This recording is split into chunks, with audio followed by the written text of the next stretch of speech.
online GBT Gloria. Untuk itu apa kabar semuanya? Saya percaya semuanya di dalam sehat dan dipelihara Tuhan. Amin. Untuk itu kita mau datang kepada Tuhan dengan pujian penyembahan kita. Hanya Yesus sukacita kita. Amin. Yesus sukacitaku. Haleluya.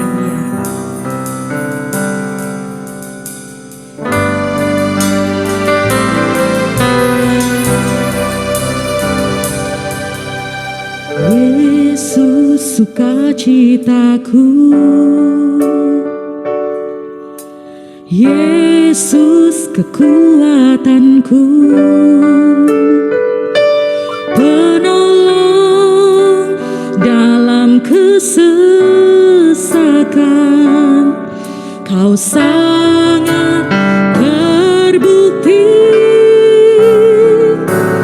hatiku bersuka memuji namamu, jiwaku bermegah, ku angkat tanganku, apapun yang terjadi dalam keadaanku, sukacitaku hanya di dalam-Mu.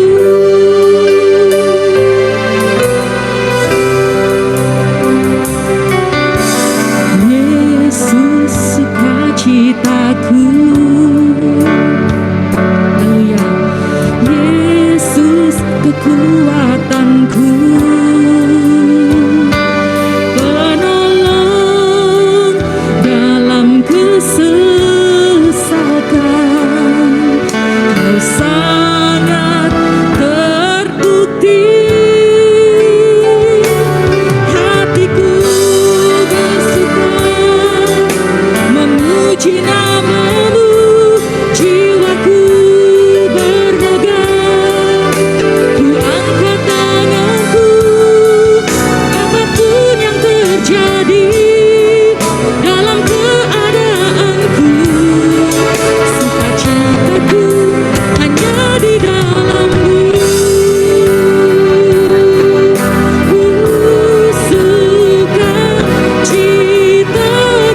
Tuhan tak ditentukan oleh keadaanku dan masalahku. Mari bersukacita kita kepada Tuhan, haleluya.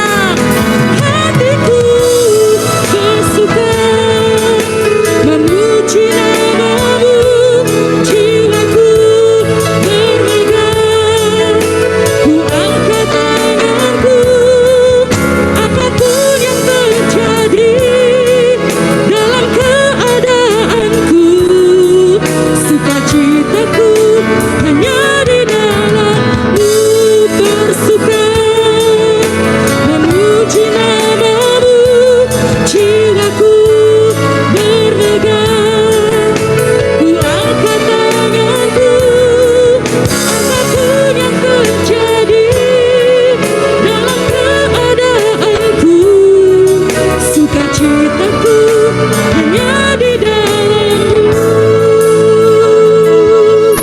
Apapun yang terjadi dalam keadaanku, sukacitaku hanya di dalam-Mu. Haleluya, haleluya. Sukacita kita ada di dalam Yesus. Mari beri sukacita kita dan menyembah Dia. Haleluya. Oh.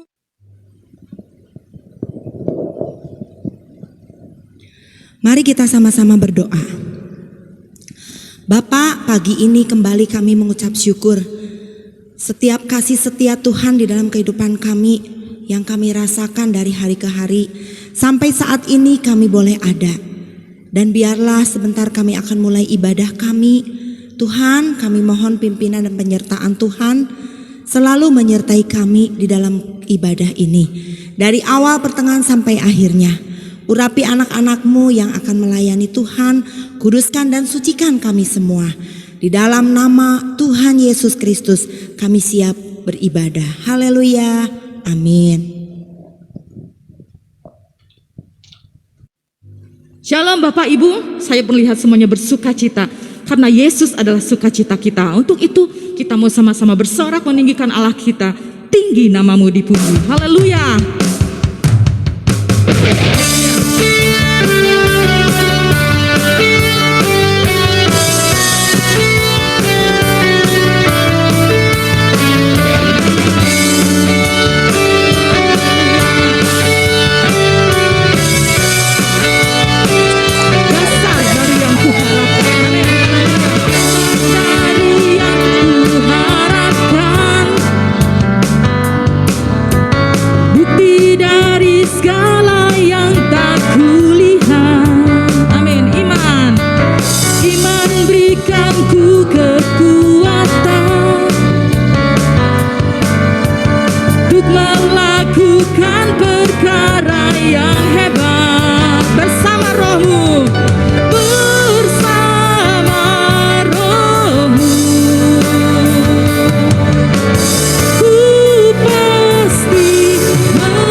Kamera ibu ada, tapi suaranya yang enggak ada.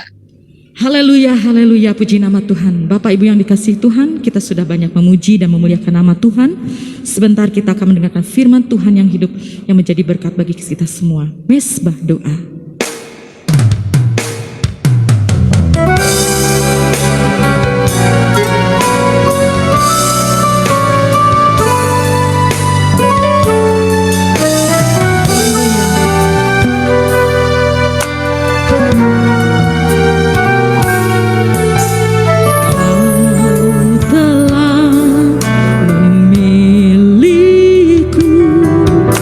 Sebelum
suci-Mu yang kudus dan yang tiada bercela. Jadikan aku mesbah doa-Mu bagi keselamatan bangsaku, bagi keselamatan bangsaku, bagi keselamatan bangsaku. Haleluya, sembah Dia.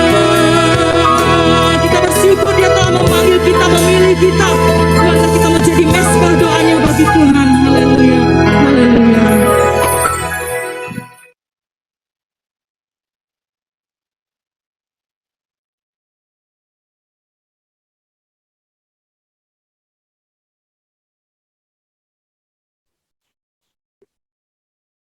Mari kita akan sama-sama berdoa buat firman Tuhan.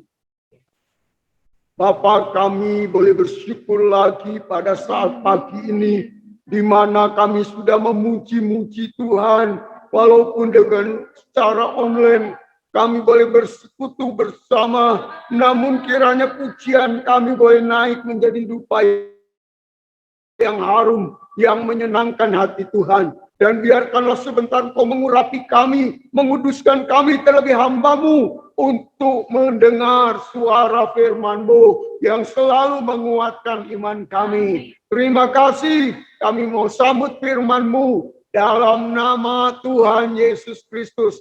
Haleluya, kita yang percaya mengatakan amin. Shalom. Apa kabar? Tuhan Yesus luar biasa. Coba angkat jempol. Saudara yang kekasih, salam gloria, puji Tuhan, ya, kemuliaan buat Dia, kita boleh ada itu karena kasih anugerahnya. Sebentar kita akan masuk dalam renungan firman Tuhan. Renungan firman Tuhan kita boleh mengatakan dengan satu tema di tengah-tengah kehidupan pada saat ini. Kita perlu mendirikan mesbah bagi Tuhan di tengah keluarga. Ya, sebab itu saya ajak sudah membaca dulu sebuah ayat Mas. Tune 4. Tune 5. Kita akan membuka kitab Kejadian pasal 8. Tune 6. Kejadian pasal 8 kalau sudah dapatkan ayat 15, 16 langsung diloncat ayat 20 sampai 22. Ya, jadi Kejadian 8 ayat 15, 16, ayat 20 dan sampai 22. Setelahnya kita akan aminkan. Ya, saya persilakan istri saya akan membantu saya untuk membacakan ayat ini. Kejadian 8 ayat 15, 16, 20 sampai 22. Lalu berfirmanlah Allah kepada Nuh, keluarlah dari bahtera itu, engkau bersama-sama dengan istrimu, serta anak-anakmu dan istri anak-anakmu. Lalu Nuh mendirikan mesbah bagi Tuhan. Dari segala binatang yang tidak haram dan dari segala burung yang tidak haram, diambilnya beberapa ekor. Lalu ia mempersembahkan korban bakaran di atas mesbah itu. Ketika Tuhan mencium persembahan yang harum itu, berfirmanlah Tuhan dalam hatinya, aku tak akan mengutuk bumi ini lagi karena manusia, sekalipun yang ditimbulkan hatinya adalah jahat dari sejak kecilnya, dan aku takkan membinasakan lagi segala yang hidup seperti yang telah kulakukan. Ayat 22, selama bumi masih ada, takkan berhenti-henti musim menabur dan menuai, dingin dan panas, kemarau dan hujan, siang dan malam. Amin. Saudara yang kekasih di dalam Tuhan Yesus, di mana kita sudah tahu peristiwa sejarah Nabi Nuh, ya. Ketika saudara-saudara membaca kisah di dalam kitab Kejadian, manusia ketika dosanya begitu memuncak pada zaman Nuh, Maka Allah berfirman kepada Nuh, "Hei Nuh, buatlah sebuah bahtera, dan kalau sudah selesai, masuklah engkau dengan seluruh orang-orang yang menjadi pengikutmu, dan bawalah binatang-binatang yang engkau bawa masuk ke dalamnya, dan bawalah masuk ke dalam bahtera itu, sebab aku akan menghukum bumi ini dengan air bah." Dan ternyata saudara yang kekasih, dari sekian banyak manusia yang hidup pada zaman itu, ketika seorang ahli arkeologi menemukan di mana sejarah tentang perahu Nabi Nuh dan kota yang pernah ada pada zaman Nuh hidup, memang pada waktu itu termasuk zaman yang begitu modern, ya, sehingga dunia sedang makmur, maka orang tidak percaya bahwa bumi ini akan dihukumkan oleh air bah. Makanya ketika Nuh membuat bahtera itu, semua mentertawakan. Si Nuh itu orang gila, terlalu fanatik, ya, sehingga orang-orang tidak percaya, ya. Dan saudara melihat kisahnya, hanya 8 orang yang mau membantu atau mendengarkan firman Tuhan, ya, untuk membuat bahtera itu atau perahu itu. Siapa itu? Hanya keluarga Nuh, ya. Nuh, istri, anak, dan mantunya ada 8 orang. Itu pernah dibuat sebuah karangan lagu sekolah minggu, ya. Nah, saudaraku, lalu singkat cerita, dalam cerita itu Nuh masuklah ke dalam bahtera, lalu Tuhanlah yang menutup pintu bahtera itu. Sehingga ketika ada orang-orang yang berteriak ketika air bah datang, supaya Nuh membukakan pintu bahtera itu tidak bisa dibuka pintunya oleh Nuh, karena Tuhan yang menutup. Sehingga hanya 8 orang yang selamat, yaitu keluarga Nuh, yang memang mereka dibentuk oleh Tuhan melalui Nabi Nuh sebagai kepala keluarga, supaya keluarganya menjadi orang percaya. Dan sebab itu ketika firman disampaikan kepada Nuh, lalu Nuh menyampaikan kepada keluarga, keluarga taat untuk melakukan, untuk membuat bahtera itu, sekalipun secara logika itu seolah-olah mana mungkin dunia akan dihukumkan oleh air bah pada waktu itu. Tetapi karena Nuh seorang hamba Tuhan yang taat kepada Tuhan, dan keluarga Nuh menghormati Nuh sebagai kepala rumah tangga sekaligus hamba Tuhan, maka bahtera itu dibuatnya. Dan setelah selesai, mereka masuk ikut dengan Nuh ke dalam bahtera. Dan mereka melihat banyak hal keajaiban, di mana binatang-binatang begitu menurut mau masuk ke dalamnya. Dan ternyata di dalamnya juga binatang selama ada dalam perahu itu tidak mati, termasuk keluarga Nuh. Maka ketika selesai air bah itu menjadi surut, dikatakan dalam ayat firman Tuhan tadi pasal 8 kitab Kejadian, maka Nuh diperintahkan Tuhan keluar dari bahtera itu. Dan Tuhan membuka pintu bahtera itu. Lalu Nuh bersama keluarganya keluar dari bahtera itu, juga dengan binatang-binatang yang diselamatkan. Saudaraku, mari kita akan lihat apa yang pertama kali ketika Nuh keluar dari bahtera, menerima keselamatan dari Tuhan. Dan pada waktu itu Nuh menjadi orang yang terkaya di bumi ini. Keluarga yang paling kaya, yang paling bahagia. Pertama, mereka selamat dari air bah. Begitu bahagianya. Yang kedua, mereka menjadi penguasa bumi ini. Karena di bumi ini pada waktu itu yang hidup hanya 8 orang. Tetapi Nuh tidak tekabur. Nuh tidak lupa diri. Ketika pencobaan datang melanda dunia ini, Nuh taat kepada firman Tuhan untuk berlindung di dalam bahtera keselamatan yang Tuhan berikan. Dan ketika keluar dan dia selamat, tidak lupa diri. Apa yang pertama Nuh lakukan? Luar biasa. Saudara membaca dalam Kejadian 8 ayat 20. Lalu Nuh mendirikan mezbah. Nuh sebagai kepala keluarga membimbing, mendidik anak-anaknya, istrinya untuk tidak lupa mendirikan mezbah bagi Tuhan. Artinya apa? Nuh ingin selalu mengingat Tuhan, selalu dekat dengan Tuhan, selalu mengucap syukur. Maka dia pada waktu itu menyembelih beberapa ekor binatang untuk dipersembahkan sebagai korban sesuai dengan aturan firman Tuhan pada zaman itu.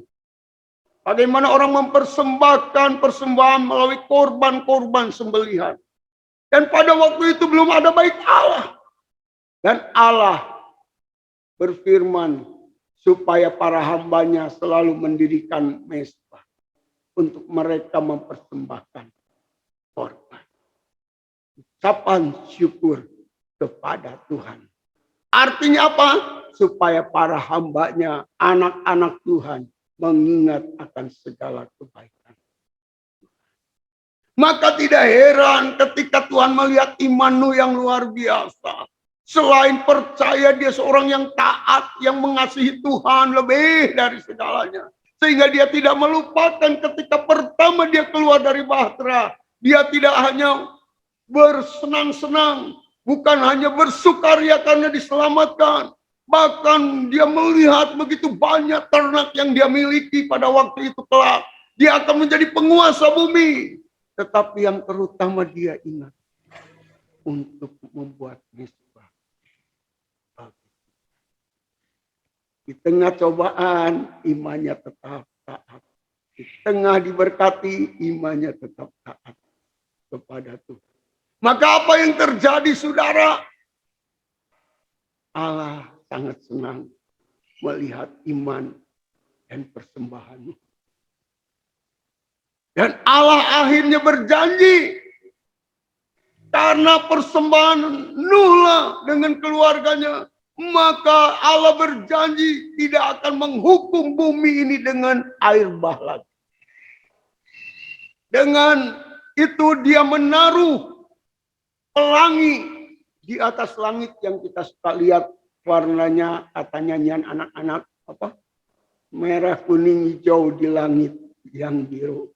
Ya, kalau kita lihat pelangi, cuma kita bilang, kata orang Sunda, ada putri sedang mandi.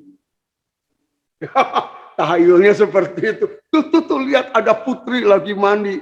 Ya, hanya kalau ada pelangi, orang banyak bintitan.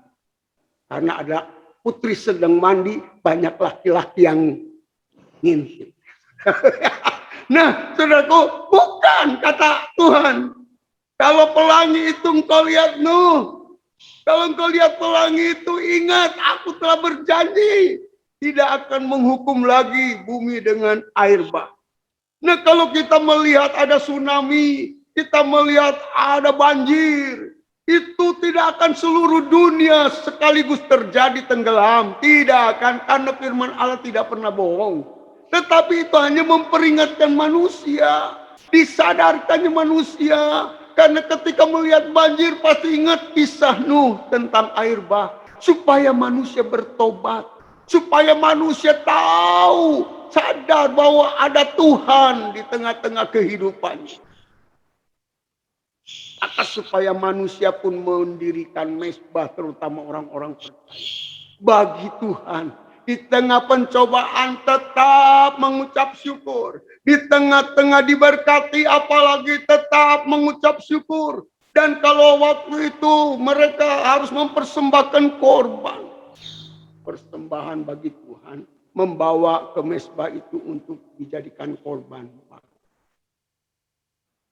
Kalau setelah zaman Musa didirikan kemah yang disebut kemah suci atau tempat orang beribadah, ya itu disebut juga kemah tabernakel.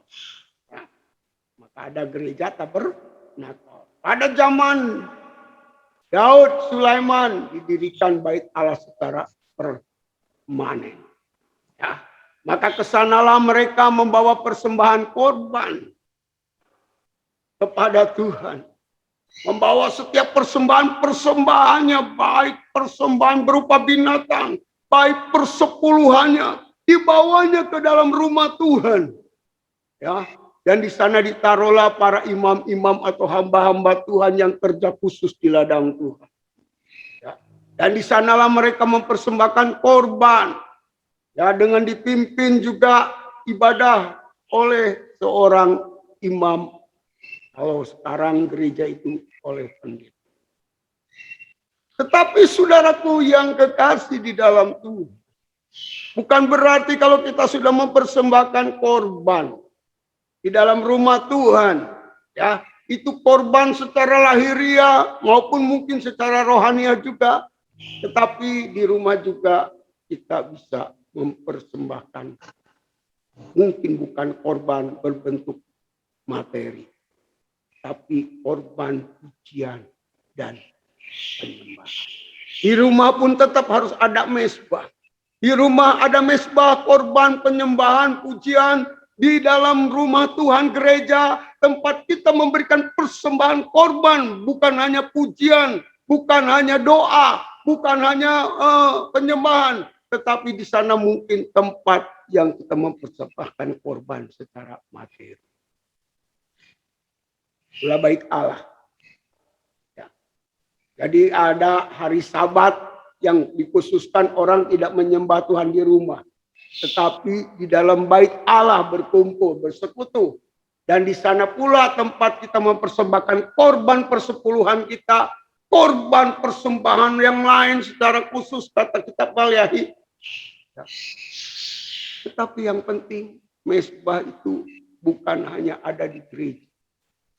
Itu tempat yang identik mempersembahkan korban secara materi dan rohani.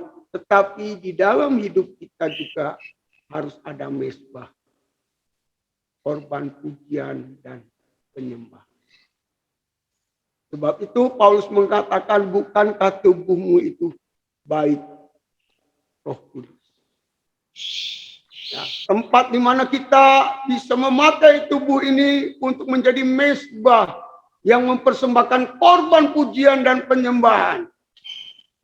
Tapi ketika kita mau mempersembahkan korban secara materi, kita harus pergi ke gereja, mempersembahkannya di dalam rumah Tuhan.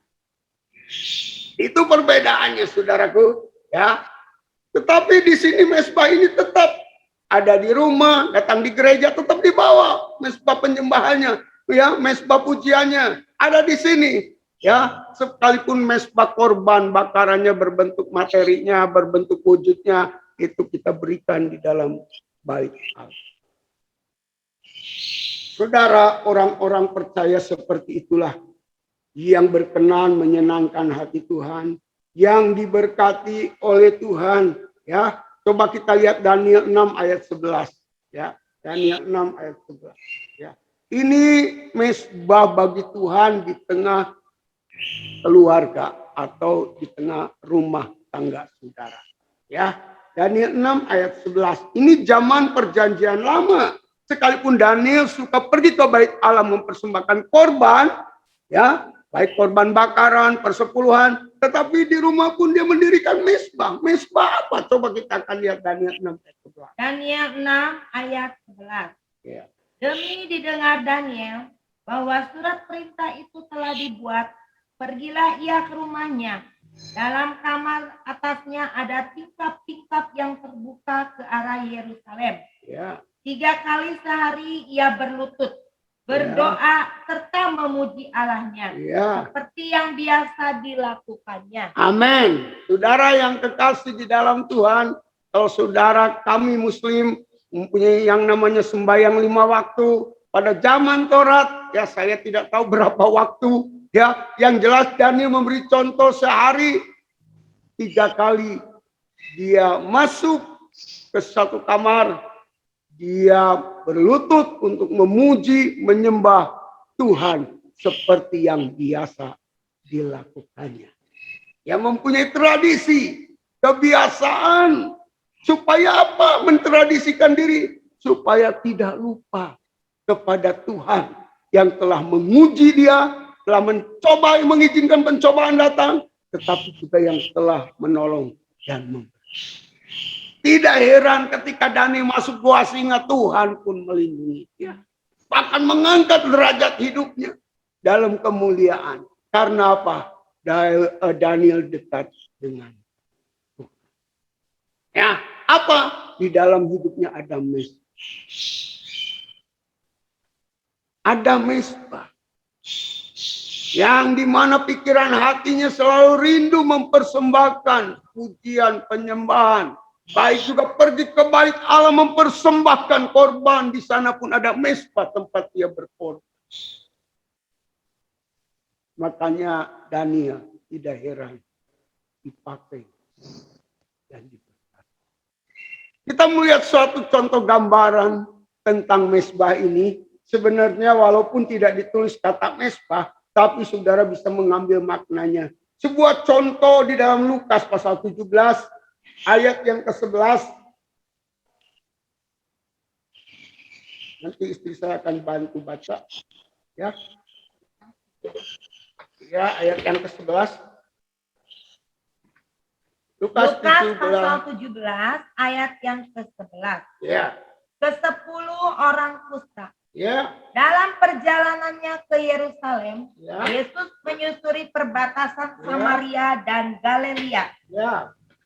Ketika ia memasuki suatu desa, Ya. datanglah 10 orang kusta menemui dia. Ya. Mereka tinggal berdiri agak jauh dan berteriak, "Yesus, Guru, kasihanilah kami." Ya.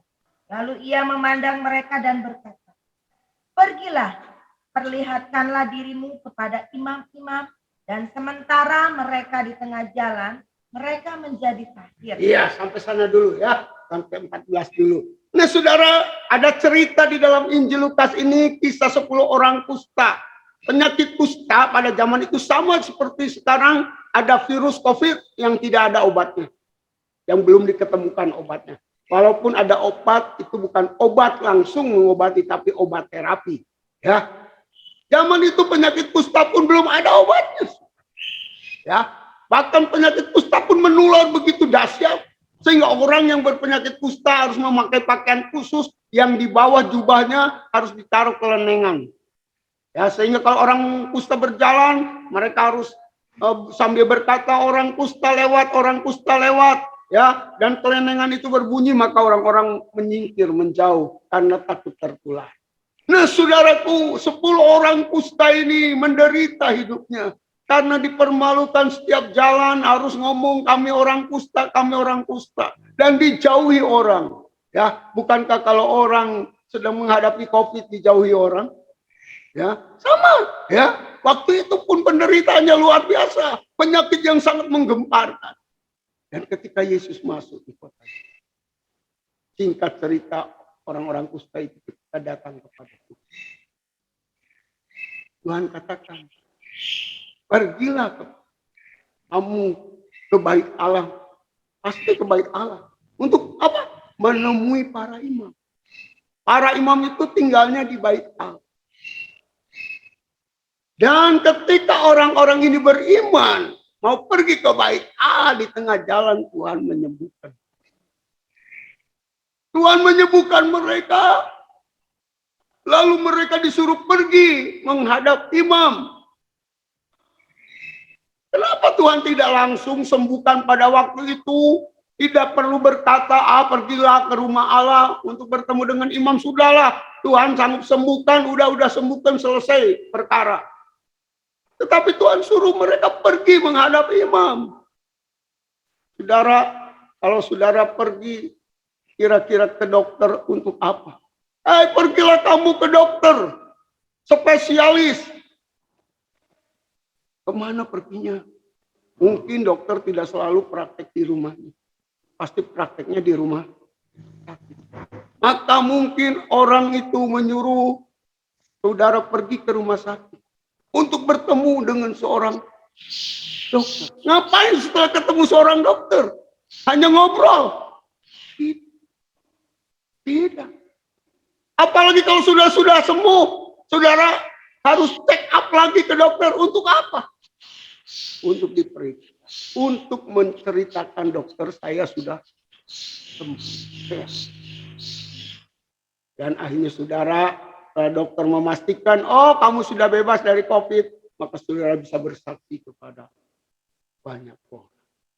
Baik yang ada di rumah sakit itu, baik juga yang di luar. Demikian ketika kita datang ke dokter itu, kita juga setelah sembuh, kita bilang, dokter, terima. Kalau orang yang mungkin, sebagian orang, aduh dokter, ini sebagai tanda terima kasih. Dokter telah menyembuhkan, kita memberikan apalah kenang-kenangan. Kalau saudara punya anak sekolah, lalu lulus sekolahnya, sudah pergi ke sekolah untuk bertemu siapa? Bertemu guru, kepala sekolah, ya, yang mengajar. Untuk apa? Berterima. Siapa itu? Yang kedua, dia ingin melihat sebuah kepastian. Oh benar. Saudara, demikian orang-orang yang disembuhkan tuh. Ketika disuruh orang kusta ini pergi ke bait Allah, bukan hanya untuk ngomong, nih saya udah sembuh. Bukan untuk ngomong, nih Tuhan hebat. Pasti untuk mempersembahkan korban. Suruh pergi ke imam, nggak mendetail di situ. Tetapi orang pergi kepada imam yang ada di bait Allah pada zaman itu, pasti ketika datang ke sana bukan hanya bertemu. Mereka datang mempersembahkan korban sebagai wujud syukur. Ya, sebab itu kenapa ada orang yang ulang tahun, ya, orang yang menikah, ya, orang yang dapat rezeki apapun, ya, berkat apapun, datang ke bait Allah sebenarnya mengucap syukur. Bukan hanya pesta karena umur panjang, wah bersenang-senang Tuhan beri umur panjang, tapi tidak lupa datang ke bait Allah mengucap syukur. Itu yang benar. Ya, ketika saudara mendapatkan sesuatu, ya berkat yang lain, saudara ingat lagi sama Tuhan. Itu orang yang ingat sama Tuhan. Dia pergi ke bait Allah. Bukan bilang hanya terima kasih Tuhan. Tetapi belajar kepada orang kusta ini, disuruh Tuhan pergi ke bait Allah untuk bertemu dengan imam. Ada berapa orang? 10 orang. Tetapi bukan selesai. Datang mempersembahkan korban syukur, ketemu dengan imam, bersaksi bahwa dia sudah sembuh. Yang 10 ini ternyata cuma 1 yang kembali kepada Tuhan. Maka Tuhan tanya, mana yang 9 orang lagi? Mereka sama-sama mempersembahkan korban, tetapi mereka tidak kembali kepada Tuhan.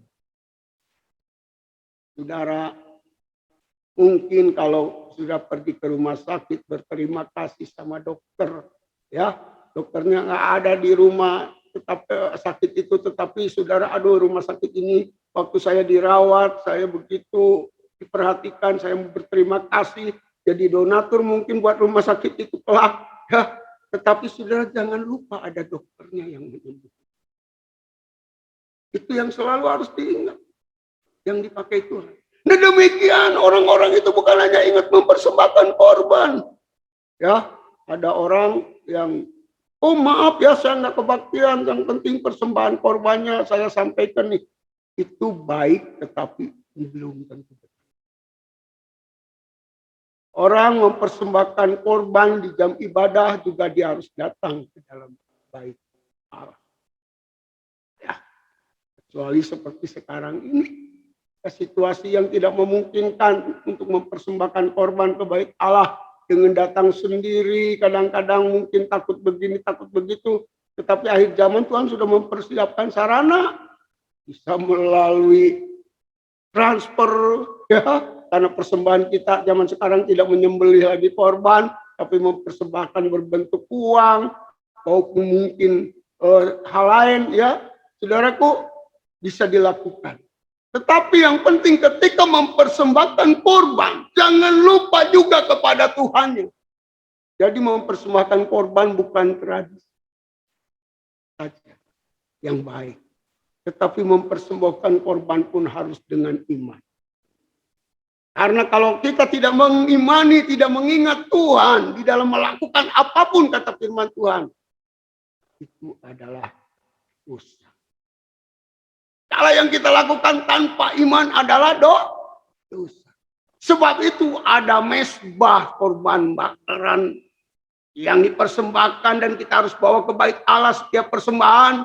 Tetapi di rumah sampai di tempat bait Allah pun ada mezbah pujian dan penyembahan di dalam hati kita secara Sehingga kita ketika mempersembahkan korban baik ke baik Allah, baik sewaktu kita melakukan apapun, kita melakukannya dengan mengingat Tuhan sebagai Guru.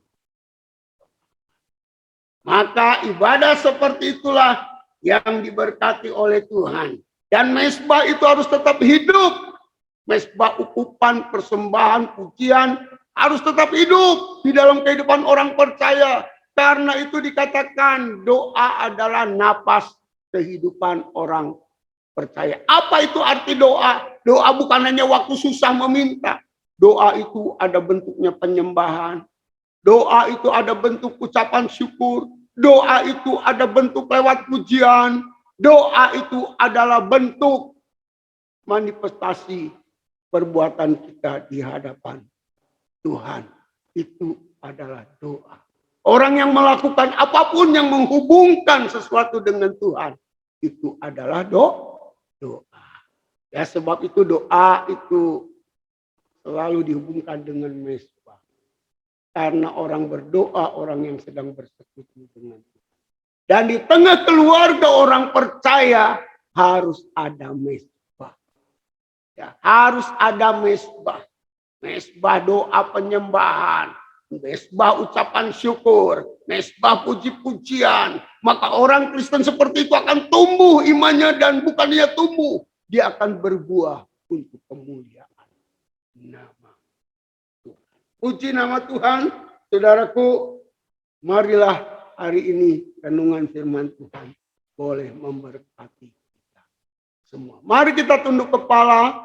Saya minta nanti dengan hormat supaya Bapak Ishak berdoa buat firman Tuhan. Kita berdoa. Tuhan Yesus, terima kasih buat firman-Mu ya Tuhan. Kami diajar setelah kami mendapat kasih karunia Amen. yang begitu besar daripada Engkau. Amin. Kami ya Tuhan harus belajar memberikan persembahan kepadamu. Kami menyerahkan kehidupan kami semuanya untuk belajar mempersembahkan dalam doa, dalam penyembahan, dalam korban-korban jasmani, ya Tuhan. Kami belajar mempersembahkan yang terbaik buat Tuhan. Terima kasih buat firman-Mu ya Tuhan. Kau berkati hamba-Mu yang sudah menyampaikan firman Tuhan. Dan biarlah firman-Mu itu ya Tuhan, boleh kami perbuat dalam setiap kehidupan kami, supaya kami semakin berkenan dan diberkati oleh Engkau berlimpah-limpah. Terima kasih ya Tuhan. Segala puji syukur kami persembahkan kepada Engkau. Engkau memberkati jemaat GBT Gloria 1, 2, 3 dalam ibadah online ini dalam damai sejahtera Tuhan. Kau juga berkati hamba-Mu yang sudah menyiapkan firman-Mu, keluarga dalam damai sejahtera Tuhan, dengan seluruh majelis yang membantu Tuhan bekerja. Tuhan berkati semua dalam damai sejahtera Tuhan. Dalam nama Tuhan Yesus kami berdoa mengucap syukur. Haleluya. Amin. Saya serahkan ke lain. Mari kita akan tunduk kepala. Kita akan berdoa berkat. Kiranya Allah Bapa, Anak, Roh Kudus menghadapkan wajahnya kepada kami. Ditaruhlah tangan-Mu Bapa di atas kepala kami. Diberkatilah kami. Diberkatilah rumah tangga kami. Diberkatilah usaha pekerjaan ekonomi kami. Diberkatilah juga studi anak cucu kami yang begitu sulit melalui online. Berikanlah hikmat kepada mereka untuk bisa belajar dengan baik. Diberkatilah juga setiap pelayanan kami di dalam perkara kecil pun. Diberkatilah ibadah kami ketika kami tetap bersekutu dengan Engkau. Diberkatilah setiap persembahan kami. Engkau tidak melihat besar dan kecil, tetapi Engkau melihat ketaatan kami kepada firman Tuhan. Terima kasih Bapa. Sebentar kami berpisah satu dengan yang lain. Segala berkat-Mu kami terima dalam nama Tuhan. Kita yang percaya mengatakan, amin. Tuhan memberkati. Shalom. Padamu ya Tuhan Allahku.